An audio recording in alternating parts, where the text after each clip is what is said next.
my lord," Tommy answered. "I gave my notice to Mr. Taylor a few weeks ago. We will find another exercise rider, Tommy. Chester can handle him," Taylor put in. Eric scoffed aloud. "Are we talking about the same horse? He's going to have to take a jockey soon. We need to start accustoming him to other riders," Taylor said boldly. But glancing over, Eric could see the look on his face. He spoke with confidence, but the crease in his brow betrayed his worry. Sighing, Eric looked back over his shoulder to where the groom was walking Mercury out. The huge chestnut colt was shaking his head, pulling at his reins as the young man walked. He was the most promising horse in Eric's stable, and he had a reputation as a damnable tyrant. "Are you sure I cannot convince you to stay, Tommy?" Eric said wistfully, already bracing himself to expend another uncomfortable sum. "I'm sorry, my lord. I've taken a job with a stable up in Doncaster." Eric gritted his teeth. "I'm sure I can match what they've offered you, or better it." Tommy shook his head regretfully. "I'm that sorry, sir, but it's not a matter of pay this time. My wife's kin are from Yorkshire. Her mum's not well. She wants to be nearer with the young uns." "I see." Eric crossed his arms again, the tension returning. They would have to find a new exercise rider. Who could manage this hellion of a horse?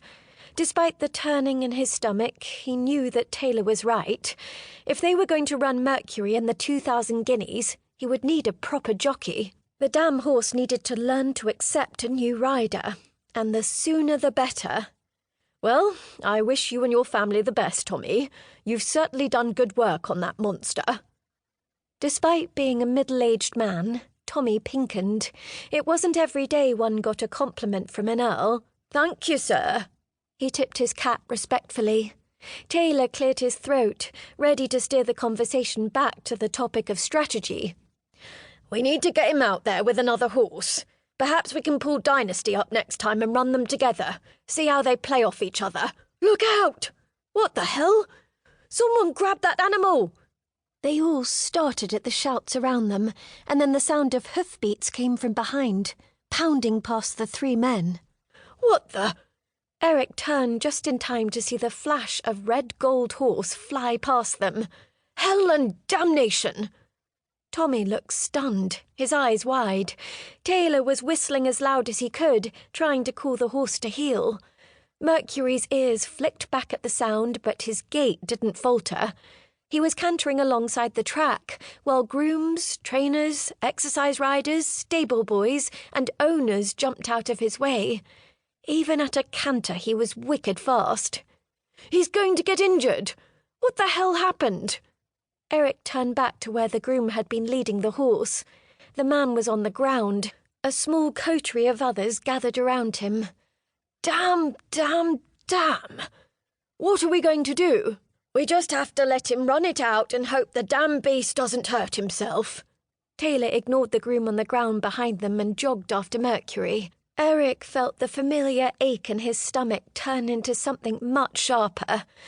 Was he never going to get a break? He opened his mouth to speak, but another horse pounded past them, making all of them jump.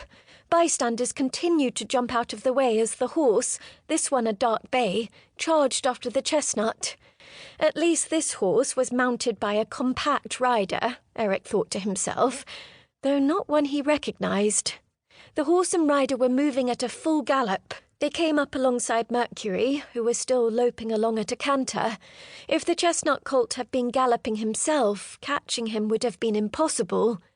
Eric recognised the dark bay from his own stable. It was the very horse that Taylor had just mentioned, Dynasty.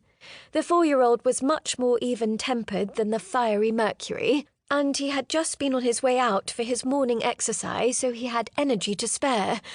Eric wasn't sure if it made him feel better or worse that now 2 of his horses were running pell-mell across Newmarket.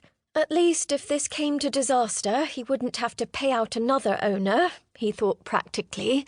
But he could not afford to lose 2 of his best horses either, or this whole endeavour would end as quickly as it had started. "He'll try and grab the reins," Taylor said, "to get a hold of Mercury."